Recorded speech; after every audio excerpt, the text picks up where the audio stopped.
Tu t'es déjà réveillé un matin en te disant « Attends, c'est vraiment ça ma vie ?» Tu regardes autour de toi, ton boulot, ta maison, ta relation, ton corps dans le miroir, et tu te surprends à penser « Ok, j'ai coché toutes les cases. Mais pourquoi je me sens vide comme ça à l'intérieur ?» On appelle ça la crise de la quarantaine. Mais ce n'est pas juste une crise, c'est un moment où ta vie te met un énorme miroir devant le visage et te demande « Tu continues comme ça ?» ou « Tu te réveilles enfin ?» Dans cette vidéo, on ne va pas faire de la motivation superficielle.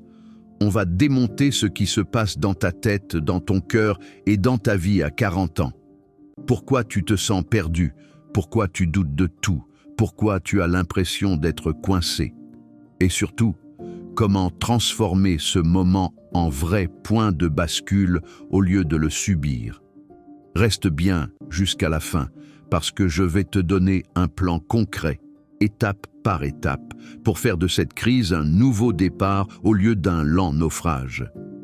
Si tu te reconnais déjà dans ce que je viens de dire, cette vidéo, elle est pour toi. La plupart de ta vie, jusqu'à maintenant, tu as été en mode construction. Construire des études, construire une carrière, construire une famille, construire une stabilité financière.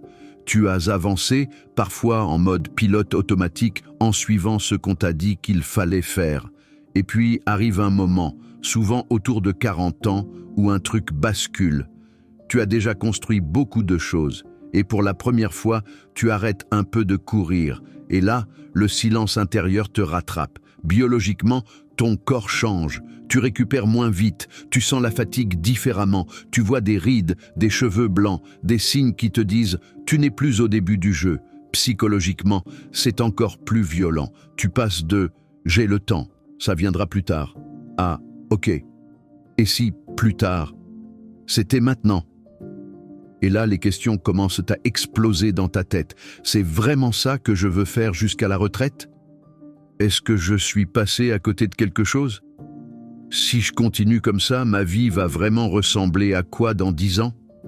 Ce qui fait mal, ce n'est pas juste la peur de vieillir, c'est la sensation de t'être un peu oublié en route, d'avoir tellement tenu ton rôle, parent, conjoint, salarié, chef d'entreprise, que tu ne sais même plus vraiment qui tu es en dehors de tout ça. Et le plus troublant, c'est que de l'extérieur, tout peut avoir l'air normal. Tu as peut-être une situation stable, des responsabilités, des gens qui comptent sur toi. Mais à l'intérieur, tu te sens comme quelqu'un qui s'aperçoit qu'il a monté une échelle appuyée contre le mauvais mur. Et ce n'est que le début. Parce que ce qui fait vraiment exploser cette crise, ce sont les déclencheurs dont on va parler maintenant. Et tu vas sûrement te reconnaître dans au moins un d'entre eux. Premier déclencheur, l'effet miroir. Ça peut être une simple photo de toi à un anniversaire, un reflet dans une vitrine, une remarque d'un ami.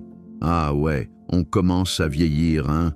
Ou juste le jour où tu te vois à côté d'un collègue ou d'un inconnu plus jeune et tu réalises « je ne suis plus la jeune génération ».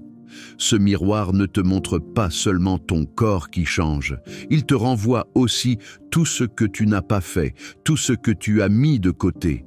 Les rêves que tu as rangés dans un tiroir en te disant un jour, deuxième déclencheur, l'anniversaire symbolique, les 40 ans, les 45 ans, ce ne sont pas juste des chiffres, ce sont des bilans, des marqueurs. Tu souffles tes bougies et il y a cette petite voix qui murmure « Ok, si c'était la moitié de ta vie, tu es fier de ce que tu as fait jusqu'ici. Tu veux vraiment copier-coller les mêmes 40 prochaines années ?» Troisième déclencheur. Ton rôle de parent qui change. Tes enfants grandissent, deviennent plus autonomes, parfois quittent la maison. Et toi, qui as peut-être passé des années à t'occuper d'eux, tu te retrouves avec des espaces vides. Plus de temps, plus de silence, plus de face-à-face avec toi-même. Et tu découvres que sans ce rôle-là, tu ne sais plus trop à quoi tu sers, ni qui tu es. Quatrième déclencheur, le choc générationnel. Tes parents vieillissent, tombent malades ou parfois disparaissent. Et ça, c'est un électrochoc, parce que tu passes brutalement du statut enfant de quelqu'un à prochaine génération sur la liste. Tu prends conscience, dans ton corps, que le temps n'est pas infini, que toi aussi, tu as une date d'expiration, même si tu ne la connais pas. Alors dis-moi honnêtement, dans ta tête, là, maintenant, lequel de ces déclencheurs te parle le plus? L'effet miroir, l'anniversaire qui fait mal, le changement de rôle dans ta famille, ou cette prise de conscience brutale du temps qui passe. Peut-être même que tu te dis, en fait, j'ai les 4. Et c'est là qu'on va voir pourquoi, dans cette situation, 97% des gens font exactement ce qu'il ne faut pas faire. Quand cette crise commence à monter, la plupart des gens n'en parlent pas vraiment. Ils se disent « ça va passer, c'est juste un coup de blues ». Alors, ils mettent un couvercle dessus. Première réaction, la fuite. On se réfugie dans le travail, dans les écrans, dans la nourriture, dans les sorties, parfois dans des relations parallèles. Tout ce qui permet de ne pas rester seul, 1 heure, en silence, face à soi-même. Deuxième réaction, le déni. Mais non, je vais bien, j'ai une bonne situation, j'ai pas à me plaindre. Tu rationalises, tu t'auto-convaincs que tu devrais te contenter de ce que tu as. Et plus tu te forces à être raisonnable, plus tu sens ce malaise grandir à l'intérieur. Troisième réaction, le pseudo-rajeunissement. Tu changes de voiture, tu dépenses dans des trucs pour te sentir vivant, tu cherches des sensations fortes, des preuves que tu es encore jeune, encore désiré, encore dans le game. Mais une fois l'adrénaline retombée, tu te retrouves exactement au même point. Et derrière ces réactions, il y a des pensées très lourdes qui tournent en boucle. C'est trop tard pour changer. Je ne vais pas tout reprendre à zéro à mon âge. J'ai trop de responsabilités, ce n'est plus le moment de penser à moi. Je devrais juste être reconnaissant de ce que j'ai. Je vais te dire une chose importante. Ce que tu ressens, c'est normal. Tu n'es pas cassé, tu n'es pas ingrat, tu n'es pas égoïste. Tu es juste en train de te réveiller. Le vrai danger, ce n'est pas la crise en elle-même.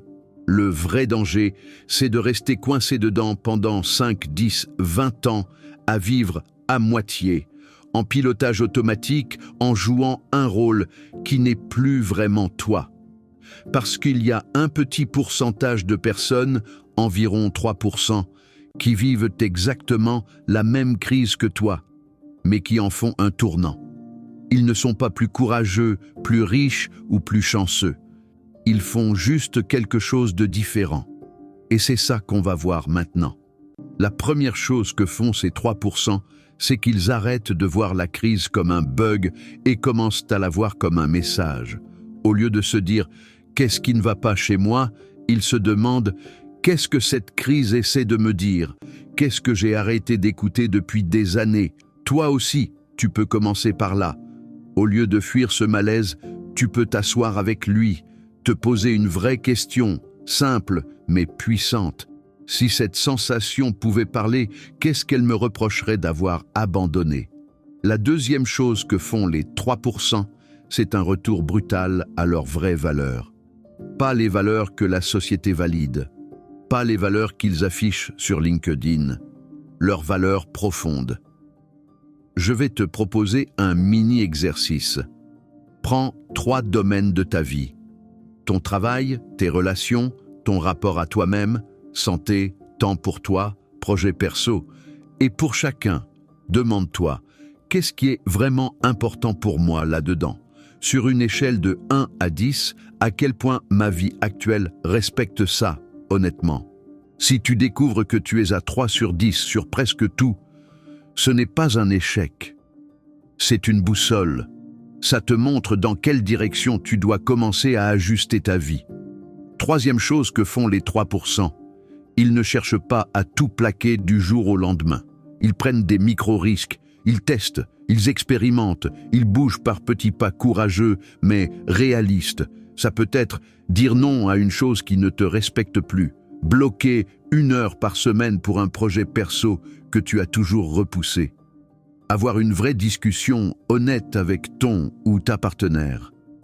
Te former à quelque chose qui t'attire depuis longtemps. Changer un élément concret dans ton quotidien qui te tire vers le bas. La clé, c'est ça. Tu n'as pas besoin de tout détruire pour te reconstruire. Tu as besoin de recommencer à choisir, à prendre ta place à l'intérieur de ta propre vie. Imagine 2 scénarios. Dans le premier, tu ignores cette crise. Tu continues comme si de rien n'était. Dans 5 ans, tu es où? Tu fais quoi? Tu te sens comment? Dans le deuxième, tu acceptes que cette crise est un réveil. Tu ajustes, tu apprends à te connaître, tu oses faire des petits pas dans la bonne direction. Dans 5 ans, qui tu es devenu? La différence entre ces 2 versions de toi, elle commence maintenant avec ce que tu vas faire de ce que tu ressens. Si tu t'es reconnu dans ce que je viens de décrire, retiens une chose, la crise de la quarantaine, ce n'est pas la fin de ta vie. C'est la fin de ta première version. Oui, ça fait peur. Oui, ça remet tout en question. Mais c'est aussi l'occasion de te poser pour la première fois peut-être, et si je me donnais enfin le droit de vivre une vie qui me ressemble vraiment? Tu n'es pas obligé de tout changer demain matin. Tu n'es pas obligé de tout comprendre tout de suite. Mais tu peux refuser de rester en apnée émotionnelle encore 10 ans. Si cette vidéo t'a parlé, t'a fait réfléchir ou t'a simplement fait te sentir un peu moins seul, je vais te demander un truc important. Mets un like sous cette vidéo. Non pas pour flatter mon ego, mais parce que ça aide l'algorithme à la montrer à d'autres personnes qui vivent exactement la même chose que toi, mais en silence. Partage-la à quelqu'un de ton entourage dont tu sens qu'il ou elle traverse ce genre de crise. Tu peux vraiment faire une différence pour cette personne juste en lui envoyant ce contenu. Abonne-toi à la chaîne Déclic Motivation parce qu'ici, on ne se contente pas de beaux discours. On va chercher les vraies causes de tes blocages pour les transformer. Et surtout, active la cloche des notifications pour ne pas rater les prochaines vidéos où on va continuer à creuser ces sujets, le sens de ta vie, le passage à l'action et comment ne plus te trahir au quotidien. La crise de la quarantaine n'est pas là pour te détruire, elle est là pour te réveiller. La question maintenant c'est, qu'est-ce que tu vas en faire ?